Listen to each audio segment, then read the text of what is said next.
Fiaraba ary mankasitraka anao manaraka ny televizionna malagasy dia manasanao hanaraka ny vaovao an-tsary ny lafiny famokarana toy ny fambolena no isantarantsika ny vaovao.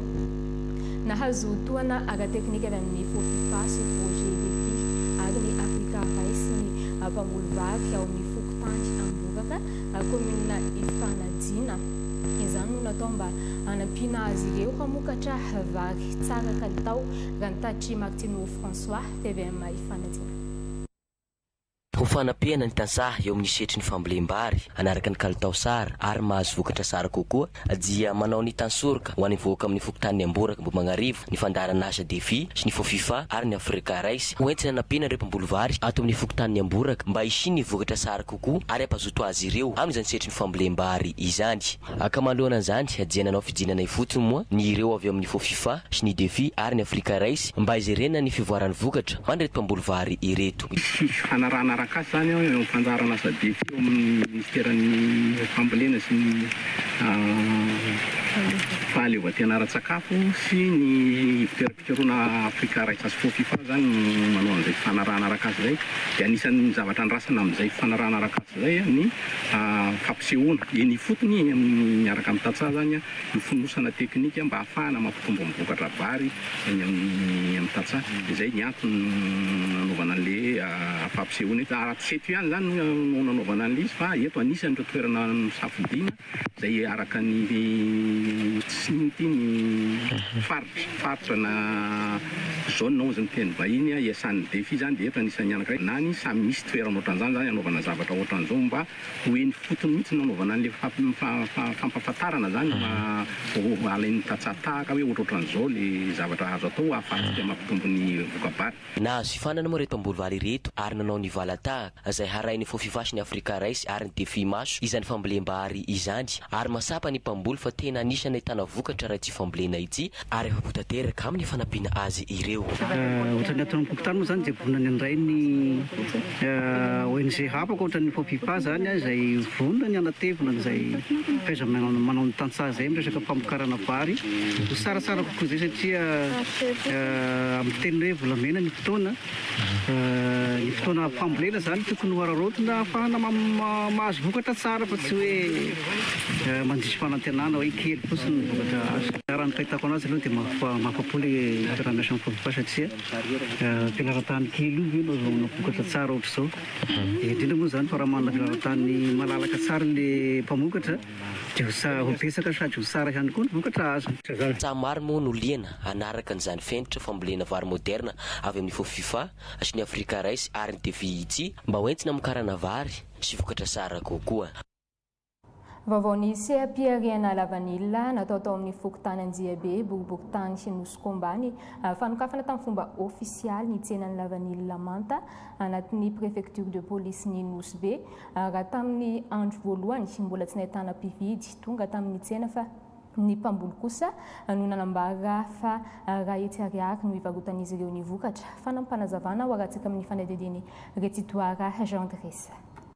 Taoriany tao amin'ny distrikty ny Ambanja fanokafana tamin'ny fomba ofisialy tsenan'ny lavany manta tato amin'ny faritry ny Diana. Nitoy teto amin'ny préfecture de police Nosy-Be izany izay notanterahana teto Nosikômba Fokotany Anjiabe. Nandritra izany no nafantarana fa misedra olana ireo atantsaha-mpamokatra lavany.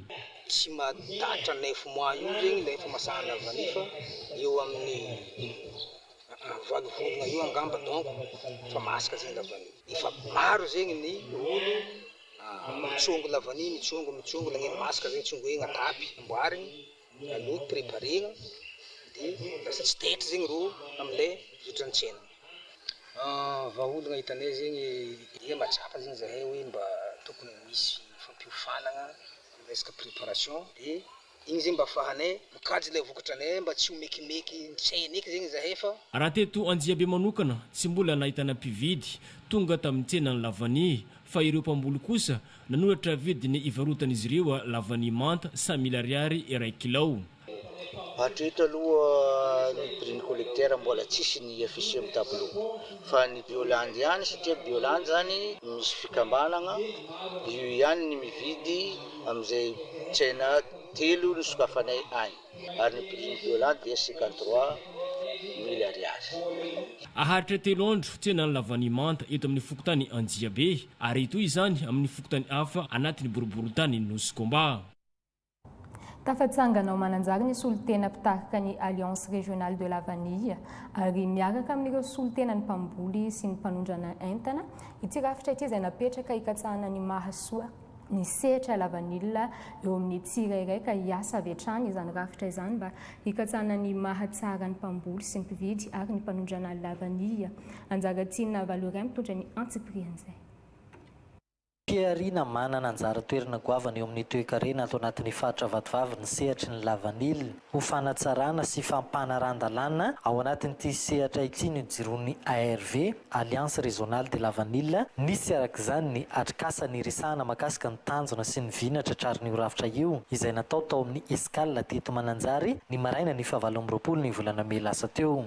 Nandritry fotoana io ny fidianana ireo mpitarika ao anatin'ny Alliance Régionale de la Vanille na ny ARV ato anatin'ny faritra Vatovavy ka lany hitarika ny ARV ato anatin'ny faritra Vatovavy i Ramatoa Sofia avy ao amin'ny orinasa TKF. Ny anton'izao atrikasandroany izay nataosika zao moa dia fananganana ny ARV sy ny AVM izay solitena ho ato anatin'ny faritra Vatovavy dia tanteraka soamasara izany ary hitondra izy ireo ny atao hoe ny makasika ny vanille ato anatin'ny faritra Vatovavy ary hitondra ny etaeta rehetrarehetra afana manatsara izany vanille ato amin'ny faritra Vatovavy izany. Vonona tanteraka ny tena ny anao atsisika ny soiombonana na ho an'ny mpamboly izany na ho an'ny mpividy na ihany koa ho an'ireo mpanondranentana. Voalohany indrindra i vonona aloha hiaro ny tombotsoan'ny faritra sy ny tombotsoan'ny mpamboly dia ny tombotsoany rehetra tsy ny exportateur ihany na ny collecteur ihany fa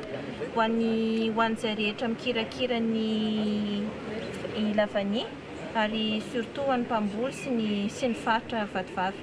No amafisan'ireo manam-pahefana nanatrika ity atrikasa ity fa tsy afa-misaraka amin'ny fampandrosoana ny sehatra tsy miankana sy ireo tantsaha izy ireo izay manampy ny fanjakana amin'ny fampandrosoana ny firenena. Ny teo anivon'ny ministeran'ny varitra sy ny fanjifana moa no namolavola izao atrikasa izao fandaharana lasan'ny fitondram-panjakana tanterahan'ny PIC 3 ary vantsian'ny banky raisam-pirenena vola moa no nafana namolavola ity atrikasa ity.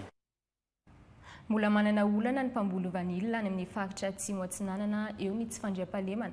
Tara ihany koa ny fivoahan'ny daty ny fiotazana tsy maleo tena amin'ny fanapahan-kevitra momba ny vanille ny any amin'ny faritra ary mbola ambany ny vidim-bokatra. Mila fanarenana haingana ireo hoy ny mpamboly mba hananan'izy ireo velitena maharitra raha ny tatitry Brian Ratsimbazafy.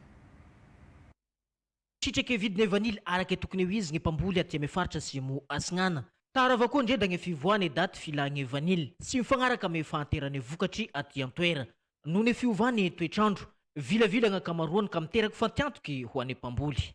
Dia tsy maintsy miandry an'ireo mpanao exportateur manao area manakara regny mangalaka vokatra ato amin'ny faritry agnatin'ny 3 taogna 4 taona angamba zay sisy rary ny vidiny vokatra la vanille mekivy mietasa ngamy resaka famokaragny ary amy fikarakaragny fotony ngamy resaka sy fandriam-pahalemana ny vanille misy ziskatra metafoka aza mandroba misy voaratry misy voatifitra basy zay daholo ny zavatra iaignanay kasahako ambony la vanille noho ny sifisiany erafy politiky mazava amy fitatagnany vanille agnatin'ny faritry. Sy mizano tompon'andraikitra amy fagnasaragny kalitaony vokatry afa mivarotry amy vidiny izay tokony hivarotana azy. Ho raha mahaso avao koa ny fivezivezeny vokatry miditra sady mizoso agnatin'ny faritry. Ny anjara biritinay zasy dia andrisy lahatra izy ireo satria ny tanjona anie dia gnahasara le kalitaon'ny vanille zay mba ho labeliny sud-est zany izy dia agny zasy dia tsy maintsy anetany zany région hoe oka mba le vanille masaka zalany atao fa aza le vanille mata zany rehetra. Ho anay eo amin'ny fitalevam-paritra dia adidy efa napetraka ny ministera ny fampiroboroboana ny produit de vente ary aorianan'izao ary mbola misy fiarah-miasa amin'ny région ny anaovana indray ny plateforme ny épice eto an-toerana. No avao izy tamin'ny alalany fifidianany birao mandrafitry ny ARV izay misy olo tegna ny mpamboly izy ame mpanangom-bokatry olombelo 12 menadagny mandrafitry anazy izay afaka miady ny tombosoa hitambarany be sy ny maro. Zay ny resaky lavanily fa manoloana ny tarainan'ny mpamboly fary ao Ambilobe eo amin'ny vidin'ny fary apetraky ny orinasa Ouest Sucre mpamokatra siramamy ao Sirama Ambilobe dia nidina tany an-toerana ny Tali général ni CMCS dans le centre malagasy de la canne et du sucre Ragalisson Théophile ni on a tamni ro pamboly fary ni sabotsy sy lasa teo waratsika ny fanadidina. Tiaro marary ireo mpamboly fary fa tegna latsaka ambany loatra ny vidin'ny fary ampidirin'izy ireo amin'ny orinasa Ouest Sucre aty Ambilobe ka nitaky fagnazavagna ho amin'ny famaritana ny tegna ny vidin'ny parimarigny izy ireo. Tonga taty an-toerana ny tali général ny CMCS ny tafatafa tamin'ny ireo mpamboly. Famaritana ny vidina fary ny lalan'ny formule de Queensland zany nanazavazavanyzay sy ny paramètre rehetrarehetra tafiditra anatin'le formule de Queensland. Nazavaina tamin'ny solotegna amin'ireo plantaire zay tonga moa zay ny pitsopitso ilaina atongavana amin'izay zay miainga avy amin'ny données omeny orinasa sy kokoma. Maro loatra ny pitsopitso ny alaina amin'ireo mpamboly ka mahatonga ny fitarainana izay natao zao. Maro loatra ireo parametre ampidirin'ny sinoa ao agnatiny. Kenangavy misy deuxième CMCS zay agnadoso ireo parametre aby io ary agnafitra koa any amin'ny ministère de l'industrie mba hijery akaiky izay koa manoloana le tsindry azo lena tao sinoa. Izy koa izay mivaha automatique mipody amin'ny lohany mividina. Tamin'ny taon-dasa aloha 105-500. Tamin'ny taona ty izy nijojo 98 000 Tsy kivy ireo mpamboly ary tsy hitsoaka ihany koa fa vognony hamboly hatrany hoy izy ireo sady nitaky ny hatsaratsara ny vidim-pary amin'ny magnaraka. Mbola tsy dia mahazavana eto amintsika amin'izao fotoana izao ny fifaninanana eo amin'ny sehatra ara-bakotra sy ny vokatra ara-indostria antony sy nijoroan'ny filan-kevitry ny fifaninanana eto Madagasikara izay sampana iray eo anivon'ny ministera indostria sy ny vakotra.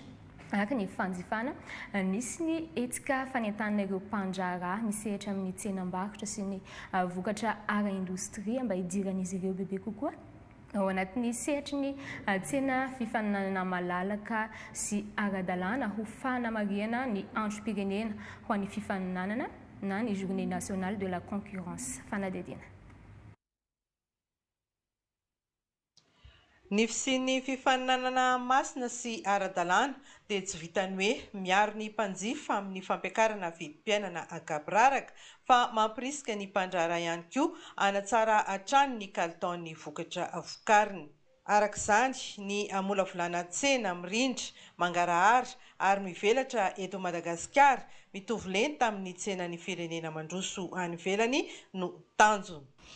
Izy io dia natao mihitsy mba hoentina hanamafy ny antso avo zay tiana hampitaina hatrany amin'ny mpitondra ka hatrany amin'ny mpandraharaha indrindra ny mpanjifa ihany koa mba hirona ny Madagasikara bebe kokoa amin'izay ao anatin'ny atao hoe fifaninanana mirindra amin'ny tsenam-barotra sy ny resaka famokarana ara-indostria.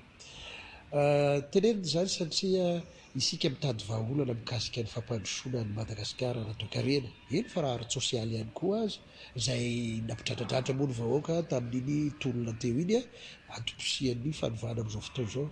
Ka raha ohatra ka fanovana tokoa no resahana ary vokatra ara-ekônomika avy tsapain-tanana no resahana dia araka ny nazavain'ny andriamatoa ambassadeur-n'ny européenne toa fa tsy misy ankoatran'ny concurrence na ny fifaninanana ara-barotra no fitaovana mahomby indrindra eran-tany zay mbola ampiasain'ireo firenena mandroso aza hanaovana an'izany atao hoe fampandrosoana ny firenena izany. Miara-miasa akaiky amin'ny filan-kevitry ny fifaninanana ny ministera ny varotra sy ny fanjifana amin'ny maha-ministera mpiay azy. Ny varotra sy ny fanjifana dia tafiditra anatin'ireo autorité de la concurrence ihany koa ary ny tanjona dia ny andrindrana an'izay fifaninanana madio sy manara-dalàna izay eto amin'ny firenena. Dia ny andraikitry ministera dia mampiroborombo ary mamevana fifaninanana amin'ny fametrahana zany amin'ireo lalàna izay misy ary koa ny fampiarana an'ilay lalàna araka ny tokony ho izy. Izany hoe ny fanaovana ny décret d'application ny loi sur la concurrence ary ny fanaraha-maso ny fizotra fifaninanana eny amin'ny tsena zany hoe ireo acteur économique rehetrarehetra zany dia anjara amin'ny ministère mivarotra zay rany amin'ny ministère rany amin'ny conseil de la concurrence ny fanarahana masoan'izay zavatra zay ary le culture ny concurrence zay no tena anjara andraikitra ministère ny concurrence ny ministère ny commerce et de la consommation no manaparitaka an'izay. Manampy amin'ny fametrahana drafim-panovana matanjaka manoloana ny tsenany Gaboraraka sy ny Ampimamba ny Banque Africaine ho an'ny fampandrosoana sy ny OCDE izay mpiara-miombonantoka rahateo amin'izao hetsika izao. Tamin'ny alalan'ny Atrikasa no nametrahana paikady enti-manatsara ny jonina enti-paharazana any amin'ny distrikan'ny Ambanja. Mbola maro moa ny mpitrandraka tsy manara-dalàna ka ny adiana amin'izany indrindra no antony Atrikasa vita ny dinika izay nazona hevitra tsara ka ny fanatanterahana azy no sisaka mitatitry Lucien Tongarafo. Hevitra ny paikady entina natsarana ny jonina enti-paharazana tamin'ny faritra Andrefavaratra amin'ny Diana tamin'ny Atrikasa paritra mandritra ny 2 andro taty amin'ny renivohitr'ny distrikana Ambanja. Navoaka teto aby ireo fandikan-dalàna, anisan'izany ny fanaovana intervention politique ho an'olona tratra mandika lalàna, ny fanaovana jibikaligny, ny serisery, ny ragiragy, ny magnarato amin'ny aligny, ny tsy fahamatora ny fiaraha-miasa ny vondron'olona pitantana sy ny pitandro filaminana, ny kolikoly, eo koa ny tsy fampian'ny fifehezan'ny CSP aty amin'ny faritra sy ny tsy fahamatora ny polisin-drano. Raha ny fahatagna azy moa zany amin'ny ankapobeny dia mahavelom-bolo ny fandraisana anjaran'ireo elivelogny sy ireo mpisetra agnatin'ny rojom-piarigna jono aty amin'ny fatridiana ary hita fa ataon'olo jiaby vaindondra raha tanteraka izay taritiny indray matoa lehiben'ny faritra dia mandrena andraikitra ary mitarika tanteraka an'izao ady amin'ny jono tsy ara-dalàna aty amin'ny fatridiana zao. Ny ministère ny jono sy toekarena manga moa dia eo lalandava ary ezaka ampahomby tanteraka ny atao hoe fitantanana ifotony ny jono eto Madagasikara zany ary aorinan'izao dia ho isy fagnatanterana an'ireo drafitrasa maro samihafa izay fandrombona an'ireo mpisehatra manomboka amin'ireo ataoko hoe ireo mpahazo tombontsoa mivantana ka hatramin'ireo mpiara-miombonantoka izay misy aty amin'ny fatridiana. Mariana fa navoaka ny vahaolana maharitra sy ny paikady natao ny drafitra fiezaka ny antoniny ary ny lavitrezaka ho fanamafisana ny fanentanana ary ny fanomezana fiofanana sy ny fampitaovana ny CCS. Ny asa fanentanana dia ho tanterahina manomboka ny volana Jolay avy izao. Zay ny resaky zono fa resaky fiompiagna isika tanora miisa 7 ao anatin'ny distrika 3 amina faritra ao amin'ny faritra Tsimondrefana dia i Morombe Betioky ary Toliara faharoa no nahazo fiofanana ho matianina ialana amin'ny tsy fananana asa ary adina amin'ny tsy fanjarian-tsakafo. Ny fiompiana koa malatody lava no nampiofanana azy ireo Violette Rakotoarimanana Henri John. Tsy maharaka ny ponina eto Toliara intsony ny atody amidy eto an-toerana. Hany ka misy fiakarany vidiny atody. Mba hialana amin'ny fahasairana ny tokantrano sy ho fampananana asa ireo tanora eny ambanivohitra dia nisy ny fiaraha-miasa ny Chambre de commerce sy ny tetika sa progrès tamin'ny fampiofanana ireo tanora avy any amin'ny distrikany Toliara faharoa, Morombe ary Betioky. Misy 700 menada izy ireo izay navoaka androany andiany voalohany. Izy ireto izay nisalotra ny anarana fanantenana ka notolorana Maripana Mariana. Tanatin'ny 3 andro ny faharetan'ny fiofanana mikasika ny akomanatody lava. Natao ihany koa izao mba ho velotena ny ireo tanora sy ho fampidiram-bola maharitra ary hisoroana amin'ny tsy fanjarian-tsakafo. Natao izany dia hiadiana amin'ny tsy fananana asa, ho fanampiana koa ny ponina tsy fanjarian-tsakafo mba ho matianina reto mpandraharaha tambanivohitra reto zany. Satria ny fandrosoana dia miainga avy any ambanivohitra ka nahatonga ny Chambre de commerce zany nanao izao fiofanana izao. Manantena koa ny vahoaka fa hitondra fandrosoana reto tanora tsy hanasa reto. Ary ny Chambre de commerce koa azo resahana eto fa amatsy zanak'akohon'ireo mpiofana reto. Avantagenay mpiofana tamin'ilay fiofanana ny azonay zany mba hoentinay hanampiana ny fidiram-bola ao an-tokantrano ho an'izay tsy manana asa koa mety afaka anaovany fivelomana dia mba ho fanampy satria lafo le atody eto Toliara dia mba hanampiana an'ireo mpandraharaha mpamokatra atody koa mba ho maro sady tsy ho lafo ny atody eto Toliara. Eto zahay rehetrarehetra misaotra ny chambre de commerce nanome fiofanananay fa nahafako tanteraka. Tsy akindoha intsony amin'ny fanjakana ohatra fa na eo vatam-boro ihany dia mahavita mamelona ny tenako sy ny akohonako amin'ny alalan'ny fiompiana akoho manatodilava. Tanora eny ambanivohitra miisa 5 alina ny sitraka fampiofanana avy amin'ny tetikasa progrès ary mbola hitoy ny fiaraha-miasa amin'ny chambre de commerce izay mbola hidina amin'ireo distrika ato amin'ny faritra Tsimandrefana hanome fiofanana. Noho ny fiaraha-miasan'ny fanjakana malagasy sy ny fanjakana italiana dia nahazo efitrano fiofanana ireo tanora sy ny mpianatra any amin'ny commune ambanivohitry Mahery Varatra distrikany Ambanja nitokana izany tany an-toerana ny ambassadeurany Italie fanadedina. Efitrano fiofanana sy fianarana asa tagnana, fandraisam-bahiny, fagnamboarana biscuit izay nataony ONG Talent Seed eto amin'ny commune ambanivohitry ny Mahery Varatra ato agnatin'ny tokotanin'ny mission catholique district ny Ambanja. Nitokana ny ambassadeur ny Italie Alberto sy chef de consulat à Pretoria ny filohan'ny ONG Talent Seed sy ireo mpiara-miasa aminy. 80,000 euro navitagna ity toeram-piofanana ity ka vola madiodio ny ONG Talent Seed izay manana fiara-miasa amin'ny ENEP izay Institut National agny Italie. Manana tombony ny tanora sy mpianatra ato amin'ny commune ambanivohitry ny Mahery Varatra amin'ny fahazahoana tragnom-piofanana ity satria hisy fandraisana ireo mpianatra mendriky hiasa amin'ny hôtel maventy agny Nosbe sy agny Italie. Natomboko tamin'ny fitoam-pivavagna maventy ny lanonana teto izay notariny prêtre révérend Jean Nasolo Robinson vicaire général. Tamin'ny andra ity ihany koa nagnanaovany consul honoraire d'Italie Nosbe Claudio ndraiky Marie Claude ny avadiagna ara-panjakana sy ara-pinoagna teo anatriany maire avy agny Italie sy ireo prêtre ary religieuses.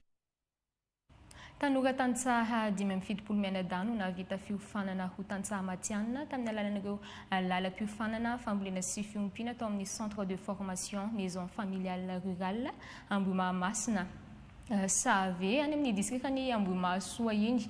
Izy ireo izay ho afaka hanangana orinasa ho an'ny tenany ary hanana fahaleovan-tena ara-toekarena ary antatry Mahefa Razafindrakoto. Mamolavola reo tanora nitsokan-daharana an-tsekoly ny ivitoeram-panofanana tantsaha na ny MFR maison familiale rurale Ambohimasina Save district Ambohimahasoa.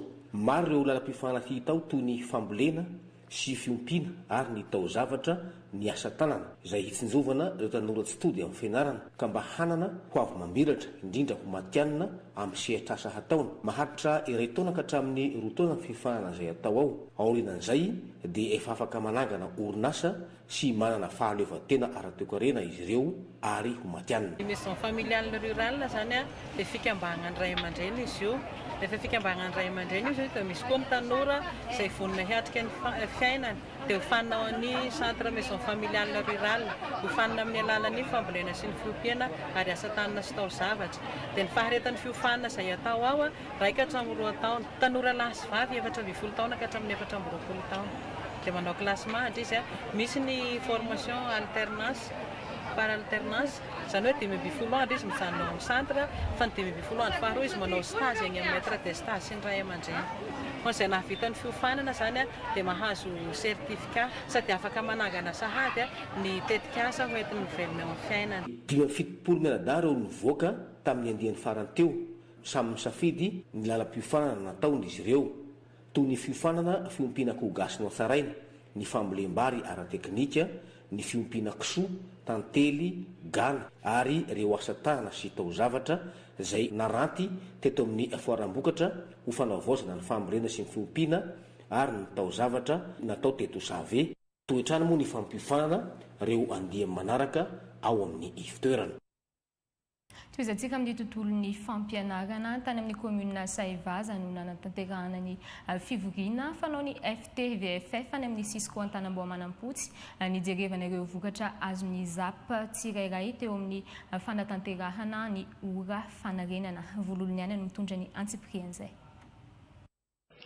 Ny fampahafantarana ny vokatry ny tombana kajy izay tafakatra 2.5 isanjato taorian'ny fampiarana ny ora fanarenana fanamafisana ny VAD ho fisorohana ny fitsoahana an-tsekoly ho an'ny mpianatra primaire ary ny fampafantarana ny fampisakafoanana an-tsekoly miainga avy amin'ny vondron'olona ifotony lobarendasy narahana asambomera ireo no teboka ny ompanan'ny FTVFF na ny fivondrona ny tambazotra ny vondrona fefy FTVFF zay natao teto asaivaza ty zany dia ilay fidiana antsona hoe fampisakafoanana an-tsekoly samy vondron'olo zay zany zavatra vaovao ny dokotera io renany dia misy ny antsona hoe pekady mila manana pekady matipaiky fa raha tsy zany dia tsy vita.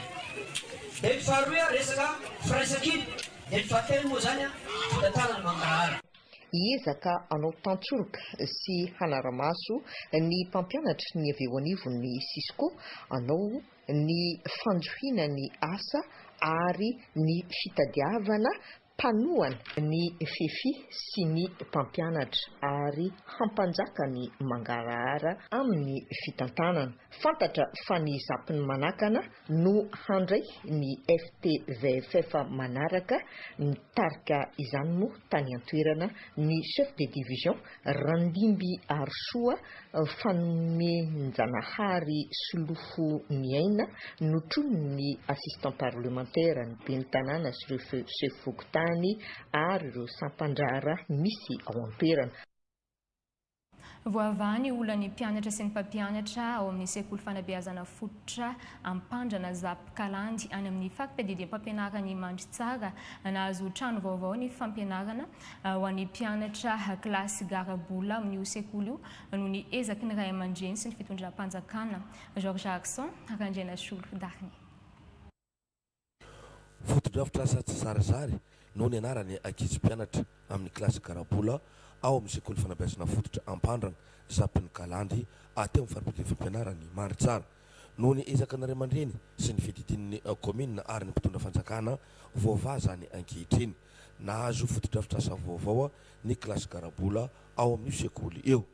Ny tanjona amin'ny fametrahana ny fotodrafitra asa moa zany ny afahana hamaha ny olom-bahoaka ny ray aman-dreny ny mpianatra marimariny kokoa amin'ny fanabeazana ny zanany amin'ny fanatsarana ny fikarakarana ny kaliten'ny fampianarana atao fotony zay no nahatonga zahay avy ao amin'ny commune sy ny fokon'ologno niaraka nanatanteraka antsakany sy andavany nafahana nahazo ny fotodrafitrasa ho ampiasainy zaza madiniky eto amin'ny fokotany Ampandrana. Mamatanteraka ny olon'ireo ankizy mpianatra indrindra fa ny mpampianatra ny fahavitany izao fotodrafitrasa izao. Misaotra ny ray aman-dreny sy mpanjakana ambony na maholagna anay eto Ampandrana taloha zahay niaigny amin'ny efitrano kizarizary nampianarana ny gamadinika eto zahay voavahy nolagna eo navita trano mpianarana ravoravo tompoko zahay eto Ampandrana ary hery lehibe ho anay navitana izany ekôla izany.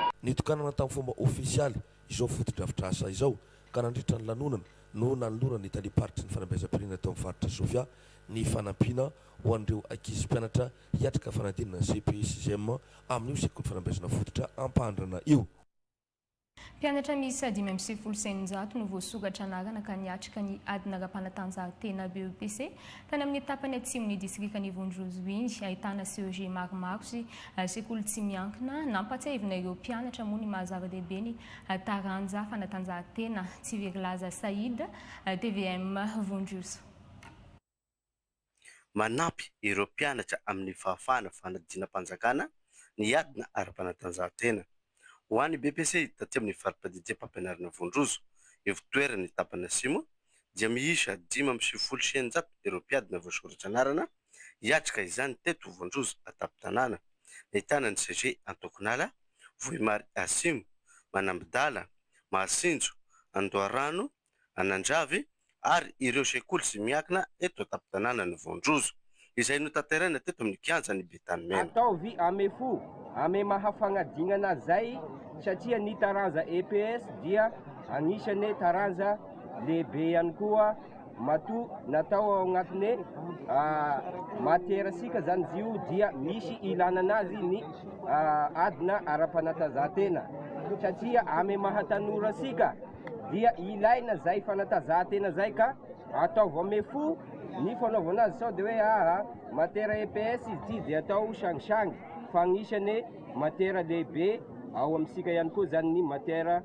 adina ara-panatanjahantena. Niazakazaka 100 metatra, niazakazaka 800 metatra ho an'ny lehilahy, 900 metatra ho an'ny vehivavy, ary ny taranja baolina kitra no tena besaka mpisafidy nandritra izany. Araka ny atotanisa voaraita amin'ny tompony andraikitra dia 7-30 tao anatin'ny 5-7 voasoratra anarana no sy tonga niatrika ity fanadinana ara-panatanjahantena ity ho an'ny tapany Asimo ny distrikan'ny Vonjozo izay naharitra 3 andro. Fa efa miatrika ny adina ara-panatanjahantena baccalauréat ihany koa ireo mpianatra kilasy famaranana any Ambalavao sy Marivoay ho arahantsika ny fanadihadiana. Teto amin'ny kianja Beniramarika no safidiana tamin'ny fanadinana ara-panjakana na ny adina ara-panatanjahantena baccalauréat ho an'ny Siskony Marivoay izay aharitra 3 andro. Miisa 90 ireo mpiadina voasoratra anarana fiteny anivy ny sekoly fampianarana teknika sy ny fampianarana amin'ny ankapobeny. Voarindra araky ny tokony izy ihany koa miditra intelo isan'andro. Amin'ny 9 ora maraina, amin'ny 9 ora sasany ary amin'ny 2 ora tolakandro. Ny taranja individuel collectif 10 metatra ho an'ny zazalahy raha 700 metatra ho an'ny zazavavy kosa no isafidianana. Ampavinonana amin'ny fiatrehana izany ireto mpianatra izay tsy ivona fa manampy amin'ny naoty mandritra ny fanadinana ara-panjakana baccalauréat ny taranja ara-panatanjahantena.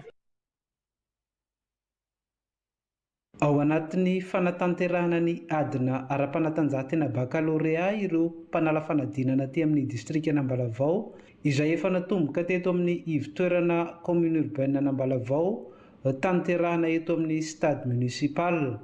475 ireo kandida hiatrika ny gym bac eto Ambalavao izay avy amin'ny sekoly miankina sy ny tsy miankina ary eo ihany koa ireo mpiadina mahaleo tena sy ny mpianatra avy amin'ny lycée technique et professionnel. Mpiadina 30 no tsy tonga tamin'ny andro voalohany tamin'ireo 477 voasoratra anarana. Ho an'izay tsy afaka tamin'ny andro voalohany dia afaka mamita ny anjarany amin'ny andro faharoa hoy ny tompony andraikitra. Ny andro faharoa kosa 77 ireo mpiadina andrasana hamita ny anjarany eto amin'ny renivohitry ny distrika. Izy ireo izay avy amina commune N miaraka amin'ny eto Antapy-Tanàna. Ho an'ireo commune rural sasany kosa dia ny ivitoerana Ambohimahamasina sy Ankaramena no hanatanterahana ny gym baccalauréat. Ho fanohanana ny tanora sy tadiavana vahaolana maharitra ho fampandrosoana ny Madagasikara dia nantanteraka fikaonandoha-paritra ireo tanora ny anatin'ny faritra Betsiboka niarahana tamin'ny fitalevam-paritry ny tanora sy ny fanatanjahantena any an-toerana izany. Ho arahantsika ny fanadihadian'ny Rina Soa Andriatina.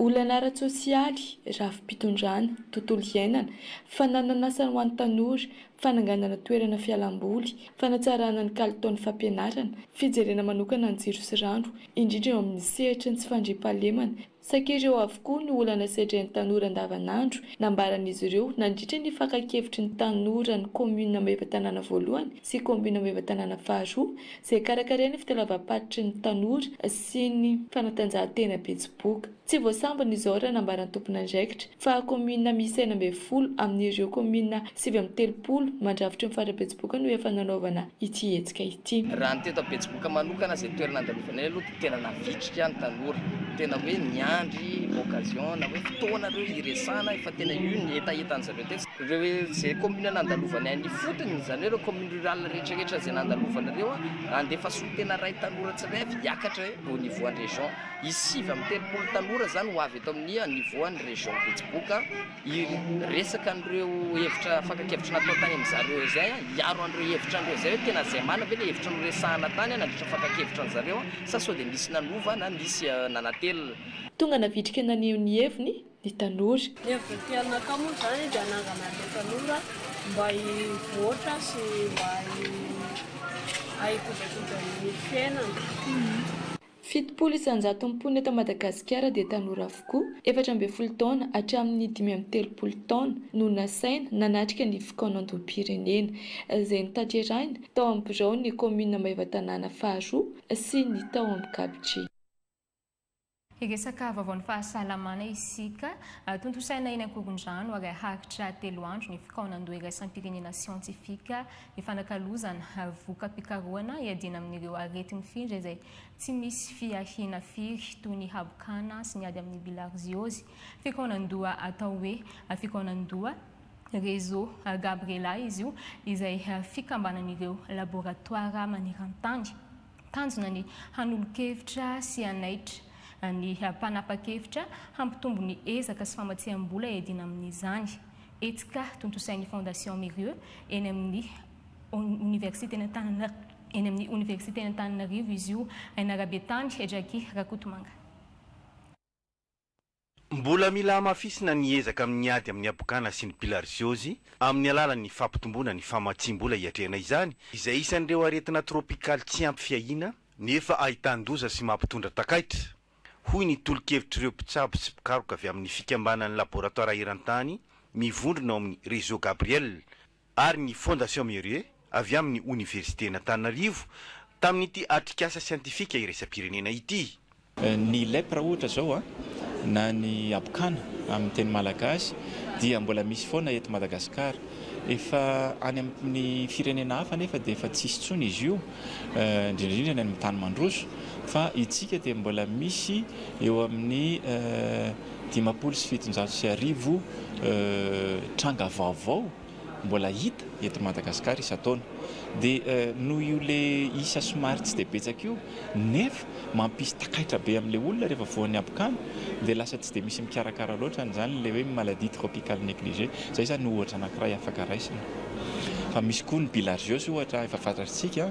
Bilharziôzy any amin'ny faritra avaratra andrefana sy atsimo Madagasikara izay mampisy takaitra tokoa an'ny zaza sy ny tanora satria rehefa voan'izy io dia matetika misy an'ilay hoe anémie tsy fampindra dia reraka be le zaza rehefa mianatra lasa tsy mahay izy any ampianarana satria tsy manana concentration tsara dia zany anisan'ny vokatra ratsy n'ilay izy nefa ny bilharziôzy koa anisan'ilay maladie tropicale négligée. Naroso sy ny fampizarana ary nampahafantarina ireo ministera ny fahasalamam-bahoaka sy ny ministera ny fampianarana ambony sy ny fikarohana ara-tsiansa avokoa teto ireo voka-pikarohana mifandraika amin'ity ady amin'ny aretin'ny findra ity. Voka-pikarohana dia indrindrandrindra mikasika an'ireo atao hoe test de diagnostic moléculaire any amin'ny laboratoire zany. Fa misy koa ireo atao hoe test de diagnostic rapide. Le vokatra ho avoaka eto zany dia hoe inona no test farany izay hita ka mety hanatsara ny diagnostic an'ilay aretina anankiray. Zay zany zao ny fampizarana teo momba ny nefa vita teo zao andro amin'ny maraina dia momba ny chromoblastomycose sporotricose momba ny lèpre dia momba ny dengue sy ny chikungunya. Isaky ny 12 volana no hanatotosana fikaonan-doha iraisam-pirenena avolenta mifantoka amin'ny siansa toy izao ary firenena 12 no mandray anjara amin'izany isan'ireo i Madagasikara izay mpampiatrano. Nankalaza ny andro iraisam-pirenena ho an'ny mivady tongotra izay tanterahina isaky ny 3 jona ny ao amin'ny hôpitaly be Ambatolampy izay andraisana sy andidina ireo zaza mivady tongotra vao teraka 3 andro ka hatramin'ny 3 taona ao amin'ny distrikany Ambatolampy sy ny manodidina ny antsipirim-baovao antiny Guy Roland. Isorohana ny fahasahiranana vokatry ny fahasembanana ho an'ireo zaza mivady tongotra any aoriana raha tsy mahazo fitsaboana na fandidiana dia antony hikarakarana ministera ny fahasalamam-bahoaka hetsika ho fandraisana sy fandidiana ireo zaza mivady tongotra vao teraka 3 andro hatramin'ny 3 taona eto amin'ny tobim-pahasalamana eto amin'ny distrikana Ambatolampy. Amin'izao fankalazana ny andro iraisam-pirenena ho an'ny mivady tongotra na ny PEBO ny 3 jona 2020 izao.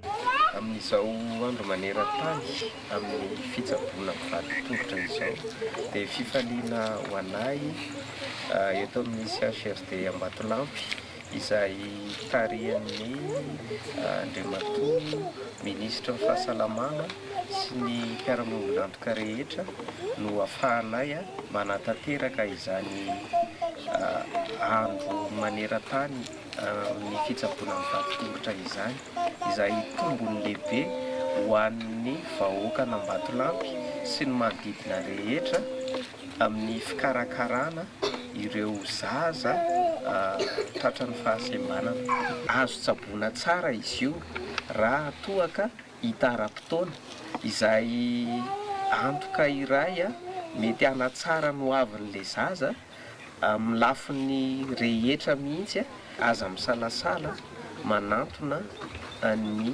hôpitaly sy HRD Ambatolampy ho an'ireo rehetra izay manana amin'ny vatotongotra. Tamin'ny herintaonany zanako no nididiana dia nisy fiovana be efa sitrana soma tsara izy izao efa mahitsy tsara fa mbola manaraka fanaraha-maso ety mandritra ny 5 taona izay dia misaotra betsaka amin'ny ministèran'ny fahasalamana sy ny fitondram-panjakana rehetra. Marihana fa azo sitranina ny mivady-tongotra ary isatrany ny fandraisana isaky ny talata sy ny fanaraha-maso ireo zaza nahazo fitsaboana aorian'izao etsika tao amin'ny CHRD ny distrika an'Ambatolampy izao. Fananganan-tsaina no nanokafana ny fankalazana ny 480 taona ny iverenan'ny fahaleovan-tenan'i Madagasikara. Mbola misy ireo faritra nahazo-baovao mahakasika an'izay ho arahantsika ny fanadihadiana.